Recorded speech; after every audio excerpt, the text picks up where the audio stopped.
వెంకటేశ్వర స్వామి, నేను ఒకప్పుడు ఒక విషయానికి ఆశ్చర్యపోయా. నేను వెంకటేశ్వర స్వామి వారి దర్శనం చేసుకోవడానికి వెళ్ళా తిరుమల. దర్శనం చేసుకుని బయటికి వస్తున్నాను. వస్తుంటే నా వెనక ఉన్నటువంటి వాళ్ళలో ఒక ఆయన అన్నాడు, ఏమిటో ఓ 10 నిమిషాలు కూడా ఎప్పుడు నించోనివ్వరు, తోసేస్తారు, వెళ్ళండి వెళ్ళండి వెళ్ళండి అంటారు అన్నాడు.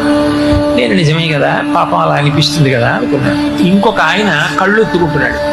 నేను అనుకున్నాను బహుశా బయటికి తోసేశారని, వెళ్ళిపోమన్నారని. తోసేయడం అంటే వెళ్ళిపోండి వెళ్ళిపోండి అన్నారని ఆయన కళ్ళు ఎత్తుకుంటున్నాడు అనుకున్నాను నేను. ఆయన అన్న మాట నా జీవితంలో నేను ఇప్పటికి కాదు ఎప్పటికీ మర్చిపోను.